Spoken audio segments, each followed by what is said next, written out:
How high should you push up Malik Neighbors now? Is one AFC East wide receiver suddenly giving us pause before we draft him? And why should Kyron Williams be going higher than he is in FFPC Big Gorilla drafts? Plus, the six-time FFPC League champ and 2026 Pros vs. Joes drafter Michael Fay drops by to talk about Brock Purdy, TJ Hawkinson, and so much more. We've got a great show for you. Ferrell Elliott is here. I'm Eric Balkman. Stick around. Your high-stakes fantasy football hour starts now. Can't stand the pressure. I've seen greater men than need a lesson. Broadcast live and heard around the world, you are now watching the most entertaining hour of radio on the planet. Welcome to the High Stakes Fantasy Football Hour presented by myffpc.com with your hosts Eric Balkman and Ferrell Elliott. The High Stakes Fantasy Football Hour is your home for analysis from the best players in the world. And now, because no one else was available, here are Eric Balkman and Ferrell Elliott. Solace in the scripture. Are we not all our father's sons? I became a man. Nobody ever told me what a man was.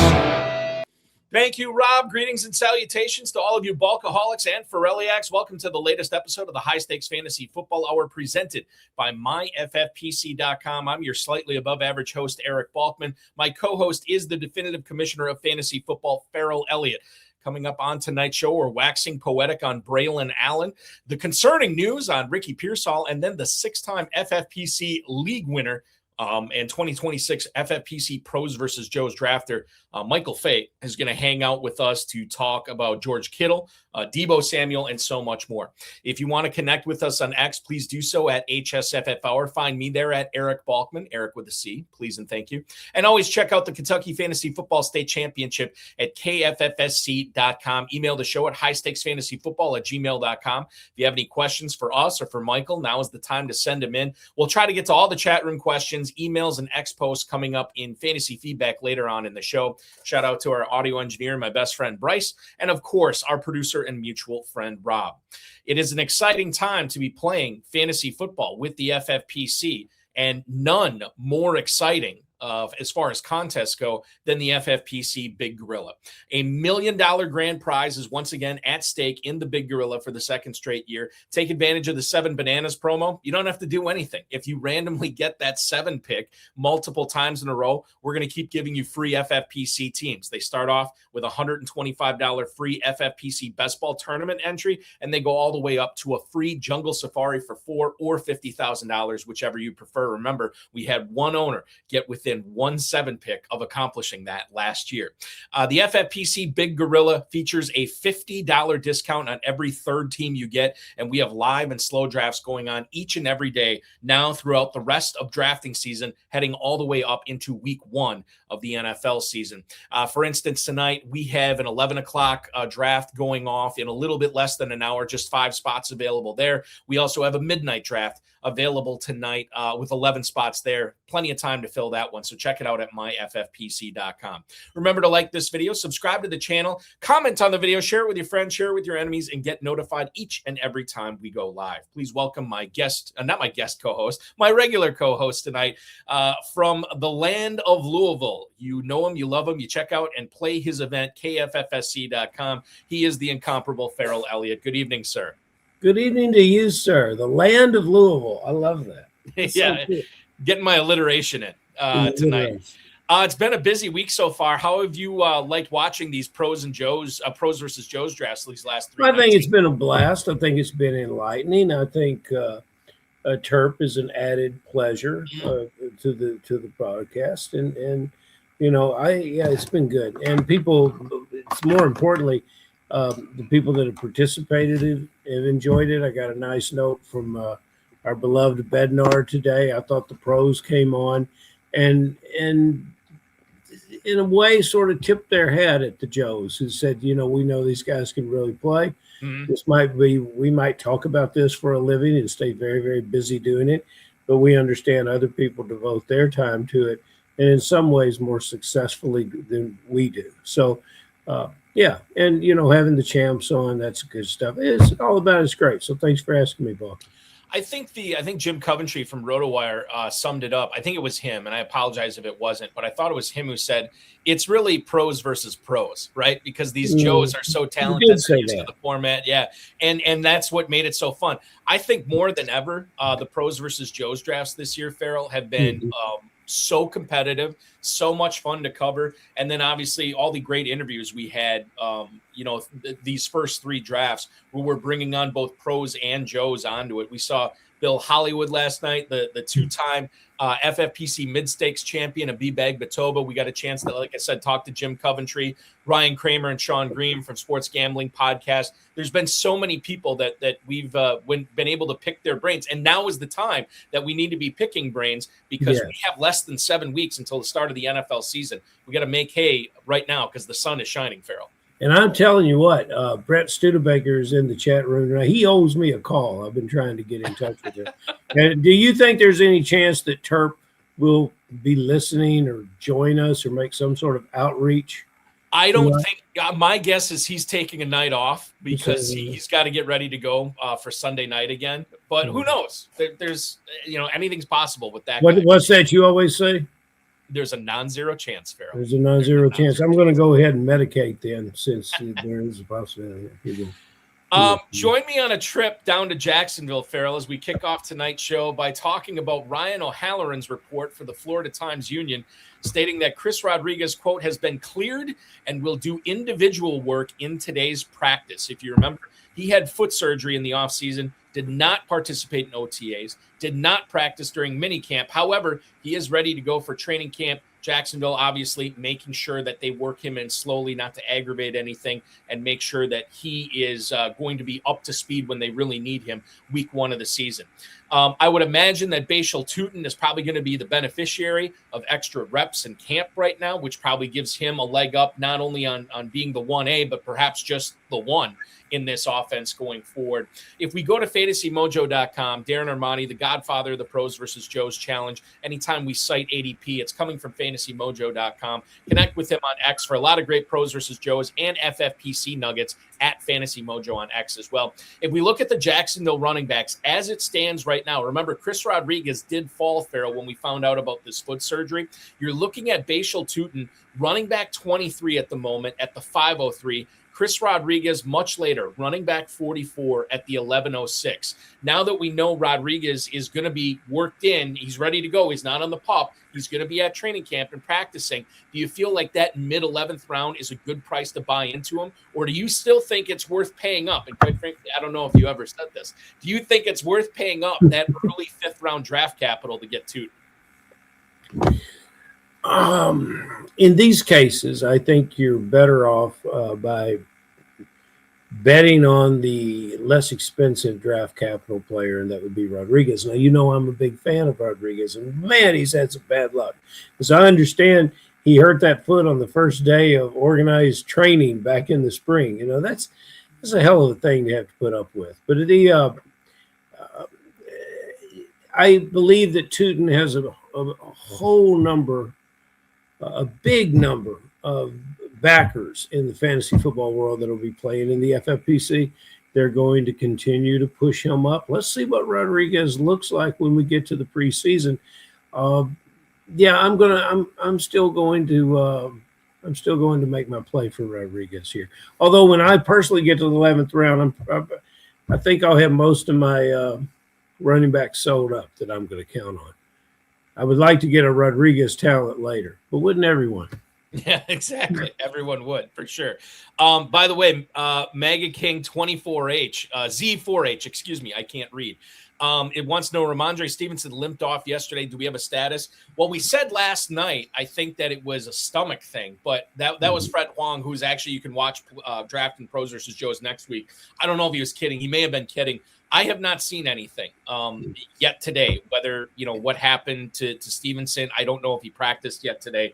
But probably no news is good news there. And they might just be taking it easy on him. But that's something we'll definitely be covering for sure going forward, because this could be big things for Trevion Henderson. Or means big things for Trevion Henderson. We also have, speaking of Brent Studebaker, he posted on the YouTube chat tonight, with the neighbors video running routes, can't wait to see what it's going to do to his ADP in the main event and Big Gorilla. Look pretty legit to me. What do you think, Balky and Ferrell? Well, to bring everybody up to speed on this, Brett, Shane, which way are we going on this, Ferrell? Shane. Joe Shane said Malik Neighbors has been, quote, running routes and taking part in individual drills during practice. The two things that stand out to me, running routes and cutting. That's huge for the knee injury that he's coming off of. He was not placed on the PUP list to start training camp, which I think caught me off guard because we're talking about this dude missing regular season games, and here he is practicing right away. Torn ACL for him last year, torn meniscus for him last year, had to have surgery on both, and he did have a follow-up cleanup surgery, I believe sometime in like May-ish, somewhere around there. So we'll see what happens with Neighbors, but I'm with Brett, and I said this, I think last week, that I was excited to see what would happen to his ADP once it was announced that he wasn't going to be on the preseason PUP, and now, Ferrell, we can see that we could see with our eyes that he's out there doing things and look, like Brent's saying, look pretty legit to him. It looked pretty legit to me too. Over the course of the last 3 days in the FFPC Big Gorilla, we have seen Malik Neighbors go as high as the 310. He's still averaging at the 404 as far as ADP, wide receiver 17. Ferrell, I think that's going to go up. People are going to be salivating to see Neighbors on their roster after what they saw him do in training camp. Would not surprise me at all if this continues by the end of the weekend. Maybe he's an early third-round pick, maybe even sneaking into the second round. Where are you comfortable taking him at this moment? Let's go draft now and take him where he's going now. He's a smooth wide receiver. He's one of those guys that makes it look easy, and we all know it isn't. Brent has said it all, and yes, anyone that wants to. Anyone that wants to throw up a stop sign on this player and talk about previous injuries is foolish, because that's what they are, previous injuries. These are young guys, and they work hard and have great help to get over their injuries. So he's going to be the real player that he is. I've always wanted Studebaker to come to Kentucky. I'm recruiting guys named Edsel and Packard to hang out with him. It's just, I've always wanted that to happen. The Neighbors love, I mean, he is very, very close to passing Garrett Wilson. I think you can make a case that he passes, say, Flowers as well. I don't know if he gets above Egbuka and Olave quite yet. Maybe that's a little bit far-fetched. But anything's possible, and we'll see how drafters do this weekend when they're drafting. By the way, we'll have FFPC Main Event live drafts starting tomorrow night. We'll have some on Friday, Saturday, and Sunday as well. We'll be following those. If you actually want to draft in them and draft Malik Neighbors at a premium price right now, go ahead and sign up for the FFPC Main Event. Remember, once you get that first team out of the way, purchase that first team, every single one you buy after that, you get $600 off. Such a deal, right? And you're competing for $1 million. Check out the FFPC Main Event at myffpc.com. Ferrell, while the news was good on Neighbors, it is not good on Ricky Pearsall. Vic Tafur, who covers the 49ers for The Athletic, stated that Pearsall is not practicing because of knee swelling due to the PCL injury he had last season. And he used the phrase "some concern" when it's when talking about how the team feels about Pearsall's swelling right now. He has missed a lot of time over the course of his short career. Obviously, he gets shot. His rookie year. I don't know. To me, that doesn't make you injury prone. It's just a freak thing. But now this knee thing is a little bit weird. And quite frankly, and we'll talk with the 49ers. Talk about the 49ers with Michael Fay coming up. But you have Christian Kirk, who's not practicing right now. You have Ricky Pearsall, who's not practicing. You have Mike Evans, who is an older guy and has had some injuries in the past. Maybe this, and I've heard for this from a lot of smart players over the last few days, this is your signal to let Pearsall drop, let somebody else take him, and maybe you should be targeting one Dejon Stribling, who was one pick away from being a first-round pick in the 2026 NFL draft this year. We all laughed. We thought it was another classic 49ers overdraft, but now we look at it, Ferrell, the fact that you can get Stribling so late in Big Gorilla drafts right now. In fact, I'm looking it up right now on Fantasy Mojo. He's wide receiver 66 in the 16th round. I'm off of Pearsall and I'm definitely looking into Stribling late. I think this could be big. There's your late sleeper. And, we ask everyone that visits the show to give us a sleeper. Nobody's hit on Stribling. He's been probably the most under the radar receiver. And it's because of the way that lineup stacks up. But you're right. He'll now have an opportunity to show himself early and to develop that chemistry, that all-important chemistry with Purdy. Rookie player coming in, getting snaps, getting meaningful play in the 3 preseason games we have could mean success early. And he's, so you just mentioned 3 guys that aren't available, and you think towards November, and one of them probably isn't going to be available. Which one it is? Stribling could play any of those positions. So I'm with you. I think that as much as I want to see where Neighbors ADP goes this weekend, as long as Pearsall's out, very curious to see if Stribling makes it up to like the 11th or 12th round, which is a significant jump from the 16th. But he's already gone as high as the 14th in the last 3 days in the Big Gorilla. Stribling, very interesting player out of San Francisco to watch. Let's talk with an interesting fantasy football player right now as we bring on tonight's guest for this evening. He is a guy who is a 6-time FFPC league champion. He was the champion of the 2023 FFPC Best Ball Tournament, and you watched him draft his FFPC Pros versus Joe's team this past Monday night on this stream. Connect with him on X at DFS Analytics. Please welcome onto the show, Mr. Michael Fay. Michael, good evening, sir. Good evening. Thanks for having me on. Excited to have you. What was it like for your first Pros versus Joe's experience 2 days ago? It's great. It's fun to get a draft in. I'd already done a couple of the best ball teams on FFPC. Loved doing it. Had some success in it, and great to draft with some great analysts. I'm sure great players as well. I follow a few of them as much as I can, but yeah, it was great to get a draft to care about in early on in the season. You were drafting that night. This was the Monday night draft, Pros versus Joe's number 2. You were drafting from the 8 spot in between Fantasy Alarm and SiriusXM Fantasy Sports Radio's Howard Bender. And on the other side of you was Sharp Football Analysis, Rich Rebar. Did you do any research into what those guys have been talking about, writing about, stating, to know kind of what players might make it to you and what players you might get sniped on? No, so I do follow both of their work. I know I'd seen a few videos of Howard.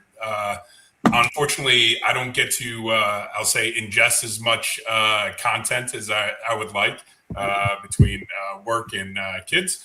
But yeah, I went in, had done not only best ball drafts, not only on FFPC, but other places. And really just, trying to get my feet wet. FFPC is great because of, that difference of the tight end premium. Mm-hmm. So it's always interesting coming into these draft rooms, seeing what other people are doing and, the stuff that I have been able to follow, see who these guys who devote all of their time to this throughout the draft. Well, Michael, I want to talk more about your FFPC Pros versus Joe's draft and kind of get inside your head on why you did what you did in this draft. But before we do that, can you tell us what you're doing for a living when you're not winning best ball tournaments and FFPC leagues? Yeah, I'm in the DC area. I'm kind of born and raised around here, and I do IT consulting, portfolio management for them for several different government agencies, and been doing that. It's kind of one of the major events, one of the major careers in the DC area, and been doing that pretty much my entire life. Started off in finance, so still, definitely my early days of fantasy and things like that. Definitely a spreadsheet nerd, if you would say, but got into more of the IT consulting side of it. Even though I say I'm it can do enough to be dangerous on a computer. And Ooh, I like that. We like dangerous people, man. Yeah. You don't live in fear, which will Right. be a leader into my first conversation. But I must ask you, especially with your explanation of your career, is this your real home behind you, or is this some beautifully arranged AI? Beautiful apartment with the cream colored sofa, the perfect lighting, all types of art. What are we looking at here? Is this This your is real domicile? actually lucky enough to be my basement. So we actually Wow. have an office. Look at that. Look at And the house is Orderly built and- into a hill, so have windows in the basement and the garage in the back. But the reason for it's also TV room for the kids. You'll probably see a bunch of sports stuff and soccer balls and things like that for them to run I'm around impressed. on. Perfect So- backlighting. It's the perfect studio. You should. I love it, and I really loved it last night because when we were watching the draft, 4 pros and 3 Joes. I think I have those numbers right, Balky, or I've either flipped them. They all passed on Christian McCaffrey, and there you were. There you were, a man who does not live in fear. Congratulations, Christian McCaffrey. I believe Balky is somewhat, and you correct me if I'm wrong, Balky, but you've somewhat bought into the fact that when McCaffrey has 400 touches, the next year doesn't go so well. I bought into the fact that I'll see another 400 touches, and with the 8th draft position, I think that puts you well on your way to supremacy in this matchup. Was this a player that you were really targeting? Did you believe he would fall this far to you? No, I did not. You got Howard taking Genty right before Christian McCaffrey, which I think Genty's great, but I would take McCaffrey 10 times out of 10 in a PPR Sure. format like this. The one I was hoping for was actually Brock Bowers. I didn't know if he would fall all the way there. But Never luckily does. I've got Trey McBride coming back. But yeah, Christian McCaffrey, the 400 touches. In looking at this, McCaffrey has been hurt. He is a little bit undersized for the position and got a ton of work. But as compared to someone like Bijan Robinson or Gibbs going 1 or 2, their cumulative workload over the past 2 to 3 years, even if you go back, those guys have more touches than McCaffrey. He missed almost an entire year. A lot of the injuries McCaffrey has been ankle sprains, knee injuries, things that are not, I would have been worried if he had somehow re-injured the Achilles thing that gave him trouble for a good amount of time. But really, his talent, he fell off a little bit in the rushing statistics, still the best in the league at coming out of the backfield. And he is just a guy that the 49ers, even especially with the recent news you just covered, may not be able to afford to leave off the field. So he is, pretty much the RB1, 2, or 3 any season he's healthy. And I think any one of these guys can get injured at any time of year when you're playing running back in the NFL. So, getting the number 1 overall score there, and then, in the second round, getting the number 2 overall score in this format in the second round, those 2 picks were kind of no-brainers for me. I think that's the other thing to understand too, and I've drilled this point home on all 3 Pros versus Joe's podcast so far. First place gets a FFPC main event team for 2027. Second place gets a pair of socks, right? Everybody else gets nothing. Bupkis, nothing. So this is a draft to swing your sword. This is a draft to swing for home runs. And if you are a believer at all in McCaffrey and he's sitting there staring you in the face at the 108, this is a player you probably have to take. And then you get McBride, who obviously was the top tight end last year as well. So there is a lot to like about that start for sure, and I'm sure you did like it. I want to move on, Michael, here a little bit further down the draft board. We'll go into round 4 here.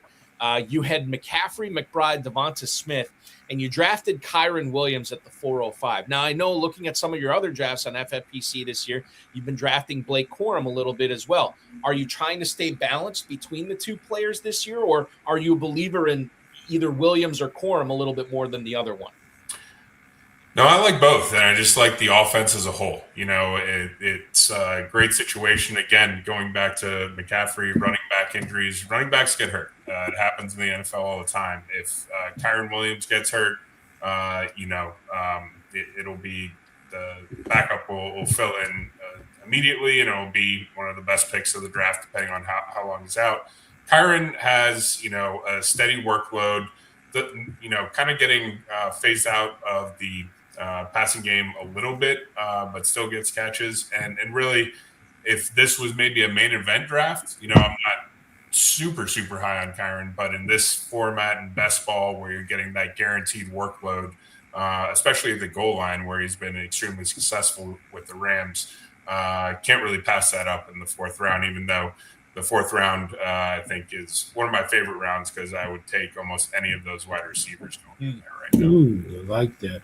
I think you get the best football player in the NFL when you draft George Kittle. I don't know if you get the best performing tight end. You already had McBride, so maybe you were going to get that there. But what did you – Kittle had to fall to you again. What do you see in Kittle? What are your expectations?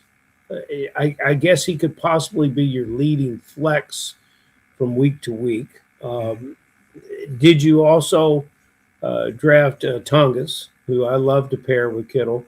Mm-hmm. And, congratulations. You're getting all these Niners later than they should. Kittle at the 708. I think you are picking the pockets there. Yeah, and in FFPC, I certainly don't mind doubling up on tight end in the first, 8 rounds. Again, you have the 2 flex spots to fill. A lot of these tight ends, I think, and I think it's been shown, will outscore the wide receivers going in that round. Mm-hmm. You have Parker Washington, Cortland Sutton. I think Kittle has a great chance, again, with the health issues again.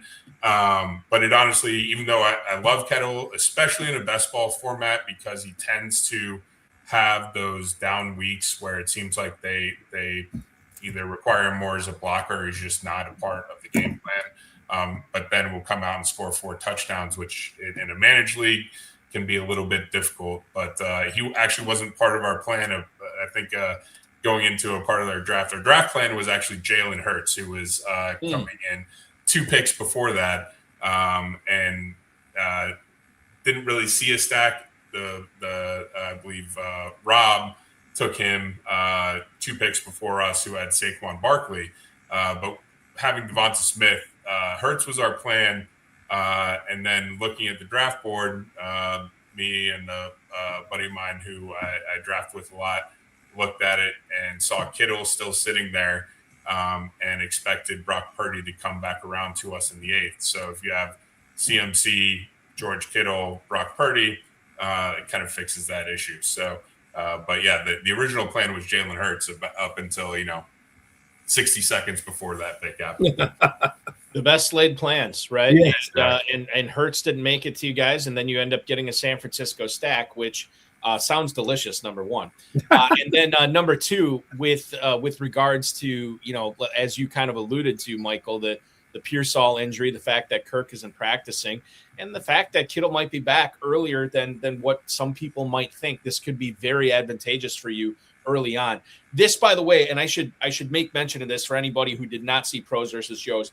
It is a 20-round slim format. It is the exact same format as the FFPC Best Ball Tournament. And if we do look at ADPs for that 49er stack right there, you're looking at Brock Purdy going off the board as quarterback 11 at the 809 on average. And then you're looking at George Kittle going off the board at tight end 9 at the 704 on average. So certainly some good value there for you, Michael, for sure. And for anybody who wants to play in the FFPC Best Ball Tournament, check it out. It's now a $400,000 grand prize. It was $300K last year, now $400. We have live, slow, and sit and goes going on myffpc.com for the FFPC Best Ball Tournament. Moving on with Michael Fay here, the Pros versus Joes drafter from Monday night. In the 8 slot, we have to talk about Purdy. How much of a steal did you view him? I know you had your heart set on Hurts, and we could talk about this from a Big Gorilla standpoint, from a Best Ball Tournament standpoint, from a Pros versus Joe standpoint. I know the injuries aren't great right now for Purdy, but Michael, it always seems like no matter who's out there catching passes from Purdy, he seems to do numbers. And I feel like this is a player that should probably be going a little bit higher than he has been in not only best ball tournament drafts, but big gorilla drafts as well. Yeah, definitely. I mean, he's going right around where, I think he should, the picks directly, after it, Trevor Lawrence, Dak, Patrick Mahomes. I would, depending on who I have, I would take Brock Purdy just in line with all of those guys. One of the major reasons is you have the weapons that we already have, Christian McCaffrey and George Kittle, who, they're not really running McCaffrey right up the middle and handing it off. You see a lot of swing passes. You see, I think with Mike Evans joining the team, you'll see a lot of fade routes to the corner. And that just opens up not only the middle for George Kittle, but also those swing routes for McCaffrey, who, has made a living off of that. And Brock, I think, is just perennially underrated. Usually does not, aside from injury, is one of the most consistent fantasy scorers in the NFL. Ferrell, one of the things that people always say about Purdy, and they think it's an insult, is that he's a system quarterback. You know what? Shanahan's system's awesome, and Purdy's awesome at running it.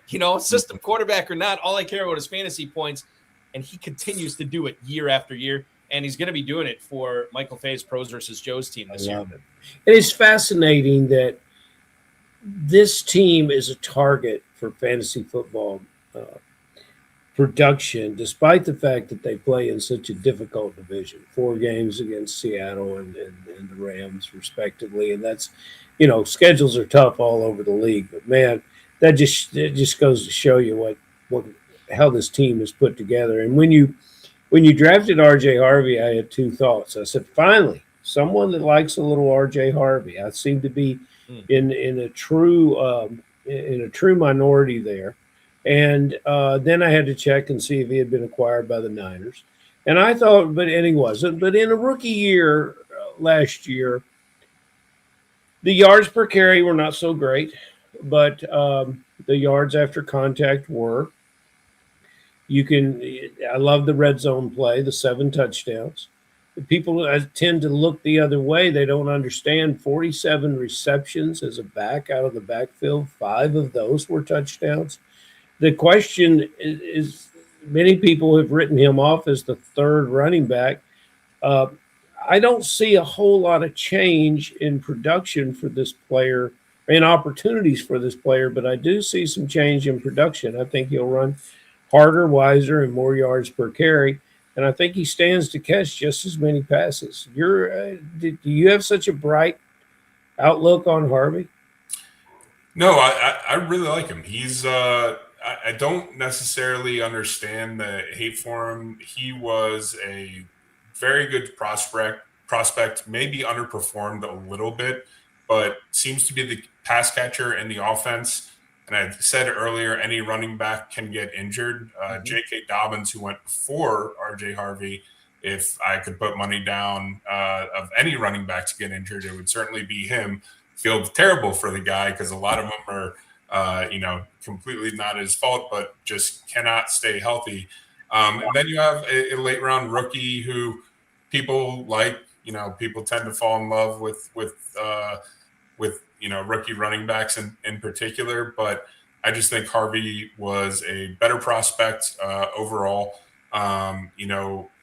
The big wins that you can have in backfields is when that pass catching role can also turn into that rushing role throughout the season.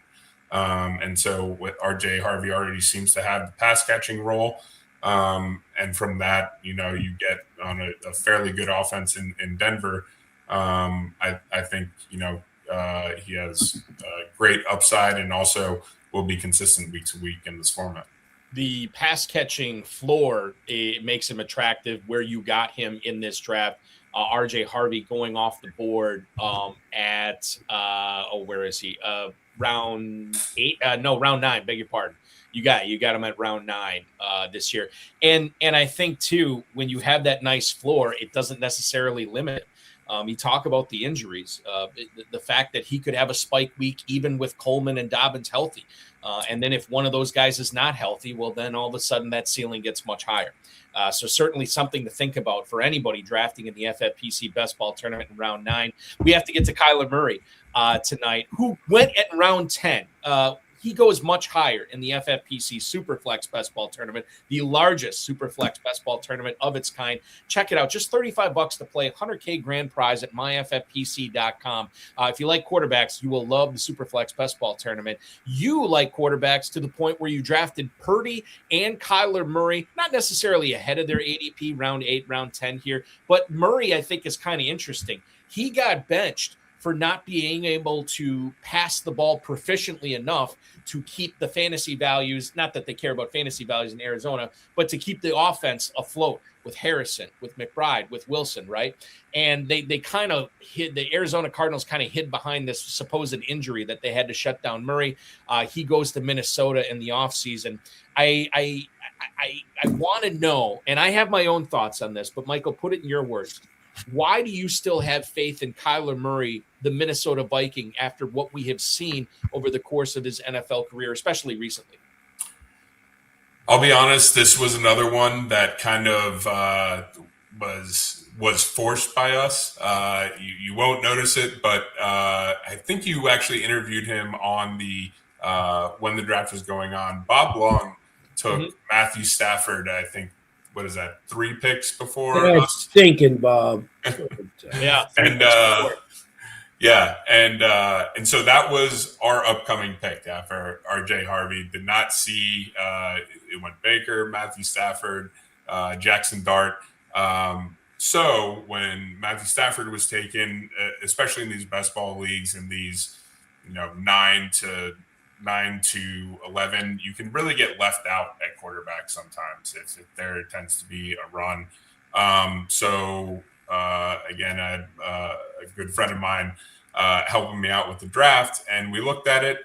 Kyler Murray, I'm actually not very down on. I think that Kevin O'Connell is a quarterback whisperer. If anyone can turn Kyler Murray into his full potential, I think he can. And the thing about this draft, fairly, even in the limited scope of it, really big into stacking. So it turned to who can we kind of backstack with Kyler Murray if he is successful. I think he is very fantasy friendly if he can be, I'll say, competent in the role. And that's what I think Kevin O'Connell can do for him. So with Kyler Murray, you had TJ Hawkinson, who we later took, and also I believe, if I'm Juwan Jennings. Juwan Jennings, Jordan Addison was still on the board, so that was also we could come back with it, and he didn't end up coming back to us, but it was fine. But that was kind of the thinking behind it. Honestly, if I had to going back to Denver, since we did have RJ Harvey a pass catching back, even though Sutton and I don't know why I'm forgetting Waddle's and Jalen Waddle already gone. With Harvey, I probably would prefer Bo Nix, but just the headspace we were in about being best ball and having those options down the board for Kyler Murray, wanted to go with him. Okay, I would prefer that you bring this draft skills to Planet Hollywood in Las Vegas this September. Are you coming live? Are you going to be with us, Mike? So I've been there the past 2 years. I don't like where this is going. Already, I'm upset with this. I wish I even hadn't asked the question yet. Ferrell, because you're unforgettable. I definitely said hi to you. You're not going to remember because a million people are coming up to you during those events. This year, my wife has it's a birthday that, since you won't want me to say, starts with a 4 and ends with a 0. And it is that Saturday in Vegas that is her birthday. So, and what is your lovely wife's? What is your lovely wife's name? Cassie. Cassie? Yep. Well, you tell Miss Cassie that she and I have one thing in common, and a couple things in common, including we celebrate our birthdays September 12th on the same day. And I'm going to head in my hotel to the Cassie Beach Club You have a drink for Cassie, and I'll send you a Nice. picture of it. So that, but the reason I ask this, I want you. Your 12th round pick was T.J. Hawkinson, and I want you to pretend that we were back there in Planet Hollywood, and we're getting on the elevator, and you're up at the top of the tower, and because I'm not the high roller you are, I'm like on the 6th floor, and I want you to give me like an elevator pitch of 20 seconds on why T.J. Hawkinson is a worthwhile pick. 20-second elevator pitch would be T.J. Hawkinson tore almost every ligament in his knee 2 years ago. Mm-hmm. Came back came back for a few games. Last season was his first full season back after that injury, and no one did well on the Vikings offense because they had terrible people throwing him the ball. They paid him, I believe, the biggest contract as a tight end before that or right after the injury.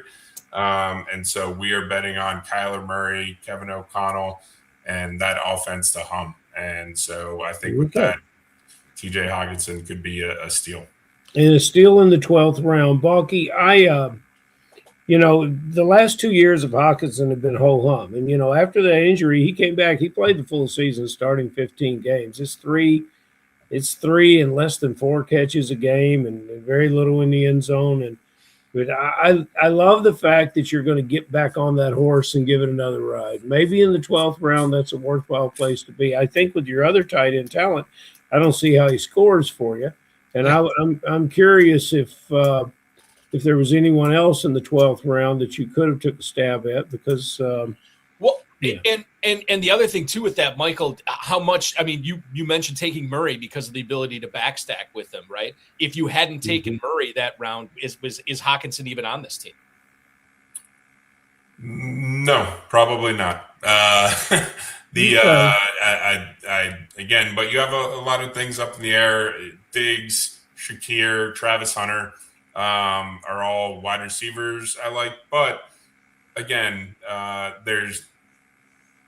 even those guys do not have the upside. If the Vikings offense becomes anything close to what it was a few years ago, T.J. Hawkinson is going to get receptions, and when you get receptions as a tight end in this format, he doesn't have to fill the tight end position. He can fill a flex. And would I be shocked if T.J. Hawkinson is most weeks outscoring Stefan Diggs or Khalil Shakir? No, I would not be surprised. I got off the elevator 30 seconds ago, but you've got me walking down the hallway, and I'm thinking about it, and now I'm a little perplexed.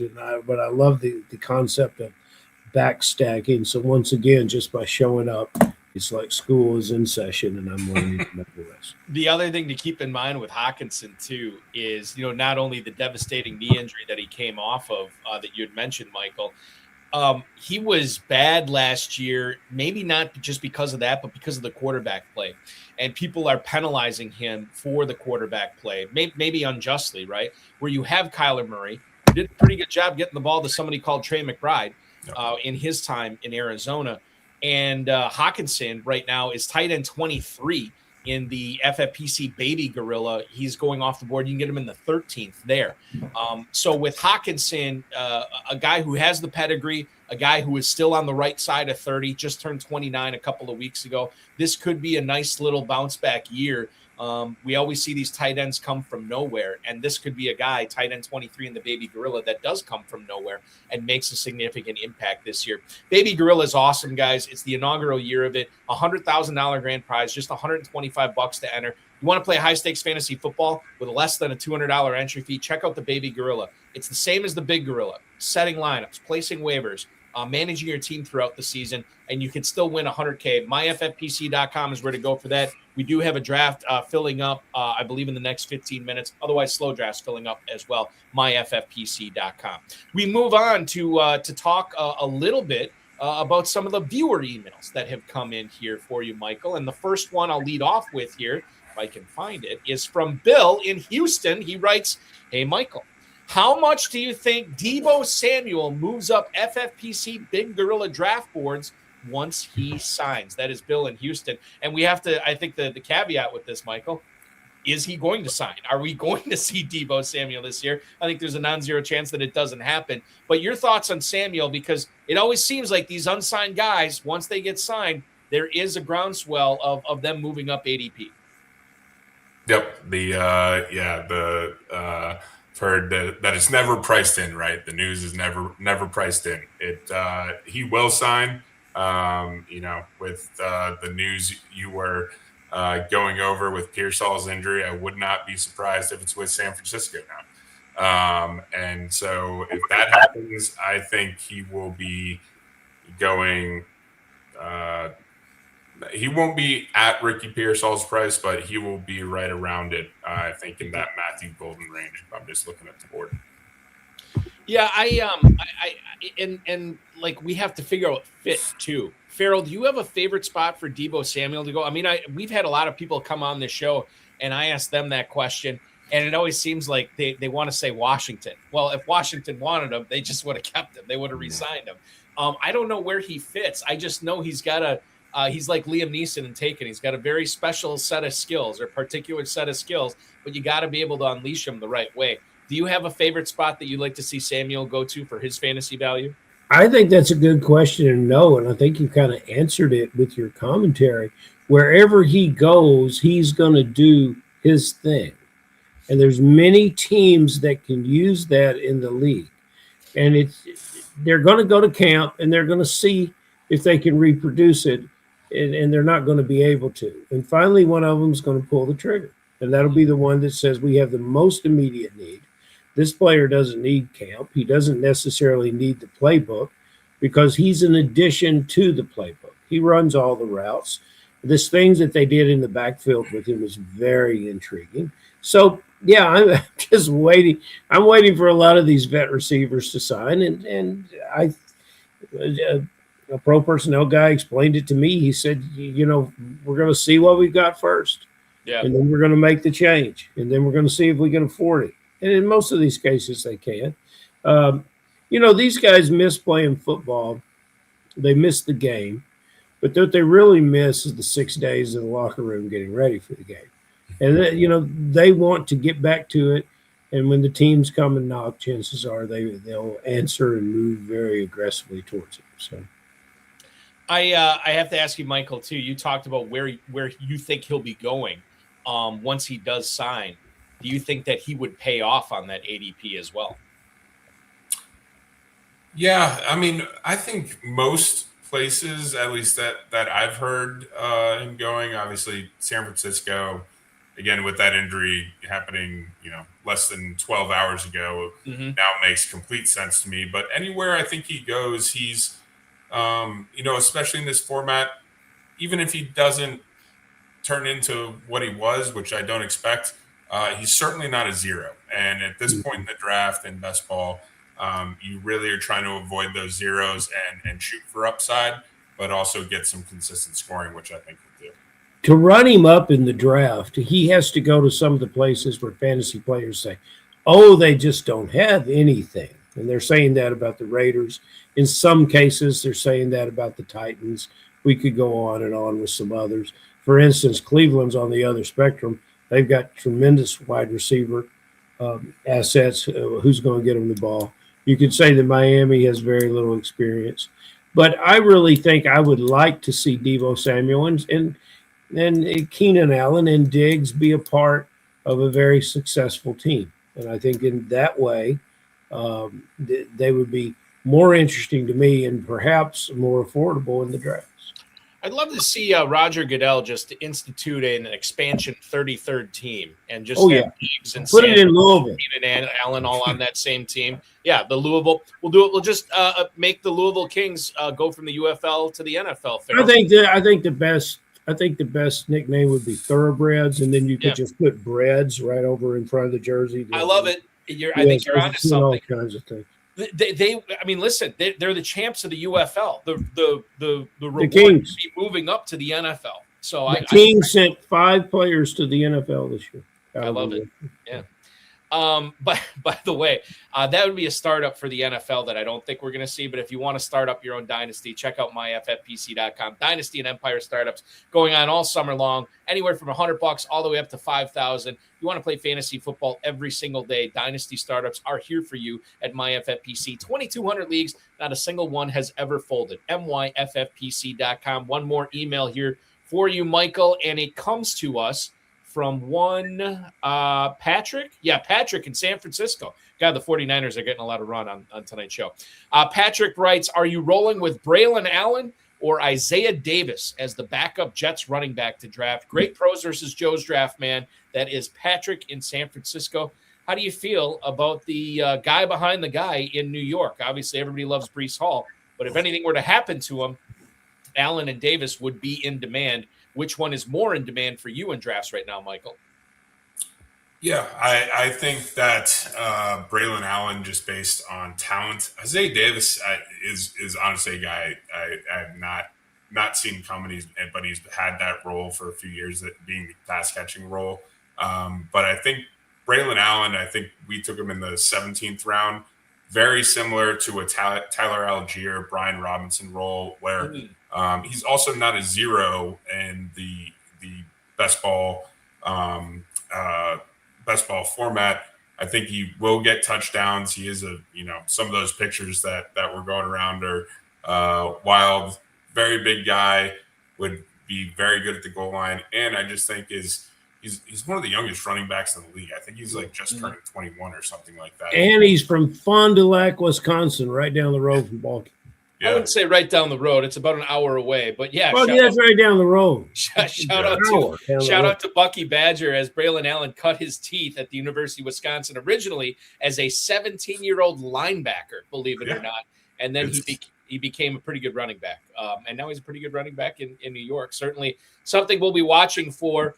Ferrell, I am fresh out of emails from Mr. Fay, but we do have one more question for him. Well, we've got one more question. We've also Mr. Fay early on in the broadcast said that he had been drafting FFPC and other places. And we're going to forgive him for that, but we're going to advise him to stay out of those other places. However, if he wants to come to another place, which we will endorse, and Balky, you can play with and against Balky, is at the KFFSC in Louisville, Kentucky. And I'd like to talk to Cassie about it since she's logging me down for the birthday. This is 2 weeks, maybe 2.5 weeks before the birthday. You can come to Louisville. It's real cool. Anyway, we'll talk about it later. But in the meantime, you stay out of those other places. Come see us here. You're a very, very fine guest. You're a great player. And I really want some honest answers here. I don't want to hear any player that we talked about before. I'm trying to figure out if there's any other Niners left, but I don't know. But let me ask you this, sir. Will you give me a player that you will just not have anything to do with this year? A guy that will not be on your team. And then a guy that you're going to try to put on every team. And I don't care where you draft them. Sometimes I like you talking about the late round picks more than I do the early picks. But it's your choice. Can't be a guy we've already talked about, but it's someone near and dear to your heart and a guy that you want to keep away with the proverbial 10-foot pole. Yeah, I was thinking about this and going who I will not have on any team. I was going to go with the number one quarterback drafted, but with the recent news, I'm going to go with Jeremiah Love. Jeremiah Love, who I actually have drafted so far this year. I just do not trust the Arizona Cardinals. I do not trust in this draft. I picked James Conner because when the coach was asked about the running back room, the first words out of his mouth were James Conner. They drafted Jeremiah Love, who usually, if teams are putting draft capital in a rookie running back like that, I'm going to, say that they're gonna give him the touches and let him run. But I'm also a believer if people show you that they're not so smart and show you they're not so smart, trust them that they're not so smart in the future. So that is my newest pick. I don't think I'll be drafting more Jeremiah Love this year. Very good. Do you think, just real quick before we move on to the guy that you really like, everybody heard what Hackett said, right? Everybody knows the situation in Arizona. Could he fall, or do you envision him potentially falling to a spot that you'd be comfortable drafting him with? I'll just say this in the Big Gorilla over the last 3 days right now, Michael, I look at the ADP for one Jeremiah Love, the first rookie off the board, obviously. He has fallen to the 303. He's gone as late as the 308. Is there a spot where you would start looking at him?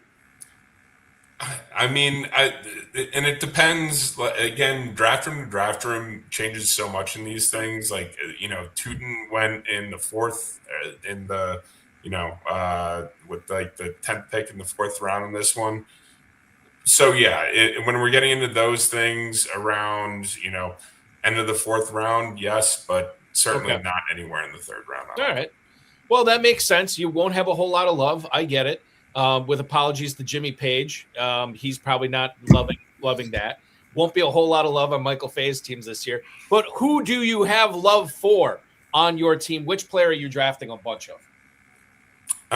It's going to be a little bit, I promise you it's not because I'm a homer. I am a Washington sports team fan, whatever name you want to call them these days. But it's Terry McLaurin. Terry McLaurin, I think, is just vastly underdrafted. It's one of the group, to be honest, from, Rasheed Rice all the way to, Luther Burden, Terry McLaurin. Can't get enough of all those receivers, but Terry is a great wide receiver. He has a great quarterback throwing to him. And I'm sure there will be another receiver that comes down that hopefully drops his draft price even more. But I'm a believer in Terry McLaurin. He's the number one wide receiver. He will be this year.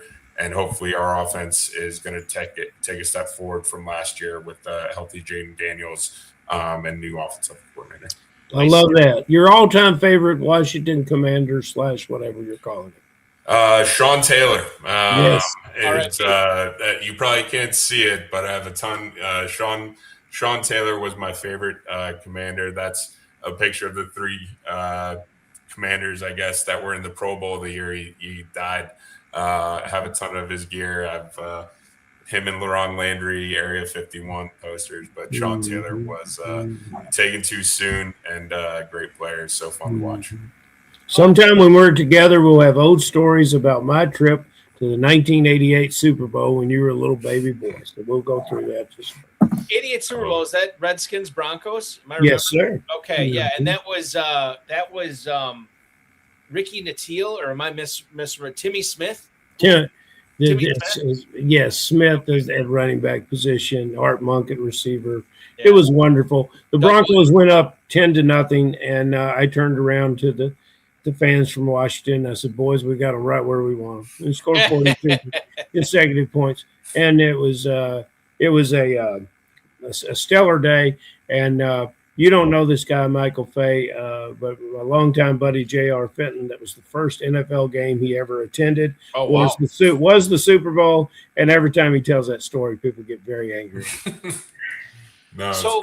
So Michael, the last thing I'm going to say before we let you go, Javier and Terre Haute got his start on this show. Used to email in questions all the time. He hasn't in some time. And yet, I don't know, 6 or 7 years ago, it seemed like he starts getting in business with Darren Armani at Fantasy Mojo. And if you've been following Fantasy Mojo, you've seen Javier give his predictions on what's going to happen before each Pros versus Joe's draft. And not only has he been doing that, but Javier has also been writing up and grading the drafts for Pros versus Joe's competitors after every single one. And I just stumbled upon your draft that you did Monday night. Javier has given your squad a B+. He has ranked you third in the league behind Rob Vieira, who was drafting from the 6th spot, and then obviously Pat Carrain from Legendary Upside. You have gotten a B+. The write-up here that he has given you, Christian McCaffrey and Trey McBride give this roster an elite running back 1, tight end 1 combination, and the ideal 4-man tight end room, McBride, Kittle, Hockenson, Tonjes, is a dream build for tight end premium. 3 separate real team stacks add correlation depth, and the roster carries strong value with only minor reaches at the margins. Then he gives you a rating in each of these categories. You scored 8 out of 10 in values and overpays, 9 out of 10 in stacking, 9 out of 10 in roster construction, and 10 out of 10 in bye-week concerns. So Javier from Terre Haute's definitely on board with you being a contender in this league, my friend. I love it. I'm glad to hear it. Lot of good teams in there. I do agree with Rob. Still angry at him for taking merch from me, but yeah, no, I appreciate it. I actually Javier's got a strong win rate too. He does. Yeah, absolutely. He's rolling in cash based on bets he's made on like the pari-mutuel betting that goes on with PVJ.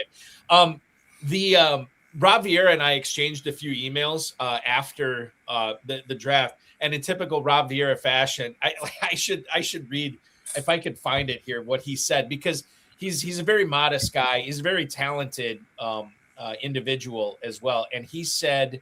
This is what he said. I don't think he'll mind me sharing this.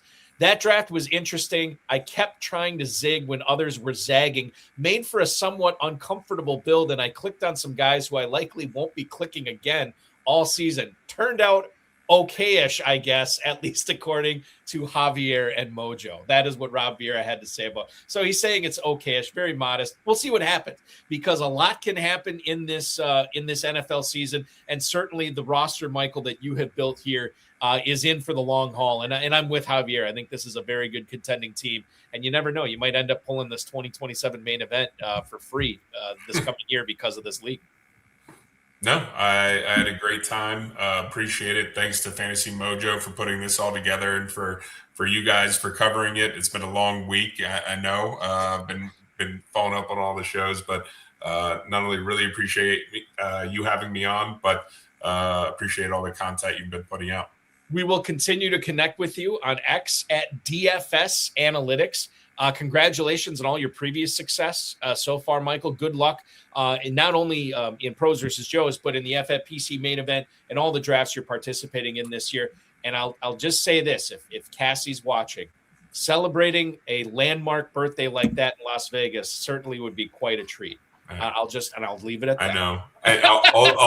I'm going to try to convince her. I got one more thing. I will be in the best ball draft. I don't know if it's filled at 11:30. Oh, if you've seen my skills, so I guess if you don't believe in my drafting ability from the Pros versus Joes, I will be in there at 11:30. This is Is this 11:30 tonight? Eastern time. I think it's. Is it Phil? It may have. Yeah, I signed up right before we went on. He's in it. This is the FFPC Best Ball Tournament, right? You're talking about? Yeah, I believe it did, Phil. Okay. So good luck in that tonight. Thank you. I'll let you get prepped for it. Michael, thank you so much for joining us on the show this week, and we will talk with you again soon. Fingers crossed in Vegas. Appreciate you both. Thanks so much. Fingers crossed in Kentucky, Mike. Fingers crossed in Kentucky as well. That ought to be great. You know, every time, and I've never had the pleasure of meeting Javier, and every time we talk about him, I always think of Pedro from Napoleon Dynamite. I always is that. Do I have a right? Is that sort of a connection there? I would say, and if you've ever seen the image and the videos and photos of Javier, he looks a lot like the French actor from the television show Fantasy Island, and I'm going to butcher the name, but he looks a lot like Hervé Jean-Pierre Villachet. Oh, you didn't butcher a thing, buddy. Okay, that's wonderful. Well, it's we're in the neighborhood, although I got started. Hey, can you throw up real quick before we leave? Nate 1551 made a comment about Ashland, Kentucky. Yeah, it's up there. Thank you, sir. This is Camp Landing, and it's the father of that world, Mr. Jason Camp, his son Cody. Camp Landing in Ashland, Kentucky is our unofficial home for Eastern Kentucky and West Virginia football, fantasy football, and we're going to do many things with that property over the future, not just this year's draft. So I appreciate that comment, and just keep your eye on the website and commentary from that, because it's going to be a very important property for us going through. I will say, while drafting in live for the KFFSC is the best, and you want to do that, if you can't wait, there is a Kentucky Fantasy Football State Championship main event that filled. I just noticed, Ferrell, it's filled. The Monday night draft is filled already. The next live main event is the Shotgun Division. The Shotgun. Yeah. That is not this Saturday, but the following Saturday, August 8th. At 10 p.m. Eastern time. If you want to draft live there, you can compete against me. I am signed up for the KFFSC Sweet 16 Best Ball Tournament Jim Plunkett division, which is now in a red alert. That is a 6-hour slow draft. There's 4 teams left in there. I'm in that one. Would love to see you participate in that. And the next slow main event is the Super Luke that's filling up right now. That's a 6-hour clock, 9 spots available there. Check out everything that's available both live and online at kffsc.com. We're coming right up against it. It's going to be a lot of fun, Ferrell. Thank you so much for hopping aboard tonight, and we'll talk with you on Friday, my friend. See you then, Mo. That is kffsc.com commissioner, Ferrell Elliott, the definitive commissioner of fantasy football. And that's going to complete our stream tonight here, ladies and gentlemen. I want to thank Michael Fay, Ferrell Elliott, the FFPC, Rob Bryce, and of course, each and every one of you for listening, streaming, viewing, downloading. We will be back next Friday. No show next Wednesday, as we are doing live Big Gorilla draft coverage an hour early, 9 p.m. Eastern time. Next Friday, we will have live coverage. We'll have interviews from players. Ferrell will hop on for that. That's going to be a blast as well. Now, you can also check out tomorrow night, no Pros versus Joes, but I do have FFPC Insider Access for you right here, as well as on the Better Sports Network. Jesse Cohen from RotoViz, you've heard him on the RotoViz Overtime podcast. He's churning out a lot of cool stuff for RotoViz with some of the tools that they have at their disposal. I'm going to sit down and talk shop with him for 2 hours coming up tomorrow night. So if you love getting into the nerdery kind of stuff, we'll get into that at 7 o'clock on Thursday night. Extra reps will be this Friday. Well, before I get to extra reps, I'll let you know this. At 8 p.m. Eastern on Friday, we're going to cover a live FFPC Big Gorilla Draft. It'll be myself, as well as Ryan Kramer and Sean Green from the Sports Gambling Podcast. It'll be the 3 of us covering a live Big Gorilla Draft at 8 o'clock. That's going to end at 10, and then at 10, we'll have extra reps for you. It'll be myself, Ferrell, and one Craig Campbell, a 4-time FFPC Main Event League champ and the 2024 KFFSC Main Event champion. He will be on extra reps. You'll have 3 full hours of FFPC KFFSC coverage coming up on Friday night. That's going to be a blast.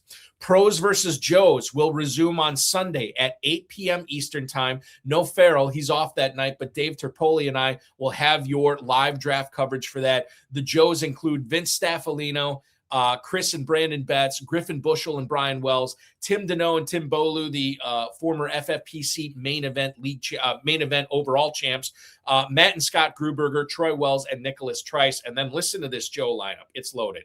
You're going to have Mike Shope and Davis Maddock. You're going to have Connor Allen from 4for4 DLF. JJ Zachariason from LateRound.com will be in there. Theo Greminger from RotoWire. You're looking at Stacy Perez from Fantasy and Frames, a very skilled drafter in the FFPC. So she will be no slouch. And I know there's a lot of people that are kind of nervous to see what she does in this draft. And then Jared Smollett from Draft Shark. So all these Joes, obviously very well experienced in the FFPC. A lot of these pros, like Mike, like Stacy, like Jared. I mean, Theo is another big-time FFPC player. It's going to be a bloodbath, and we hope you can join us at 8 p.m. Eastern time on Sunday night as the week 2 of Pros versus Joes resumes. In case you missed week 1, all those are available, both video and audio, anywhere you get your podcasts, as well as X, YouTube, and Facebook for the video versions. Remember to like this video, subscribe to the channel, comment on this video, share with your friends, share with your enemies, and get notified each and every time we go live. As our friend Vince Staffolino reminds us, you are officially over the hump now. For Ferrell Elliott, for Michael Fay, I'm Eric Balkman. This has been the High Stakes Fantasy Football Hour. We'll talk with you tomorrow night on FFPC Insider Access at 7 p.m. Thanks for watching.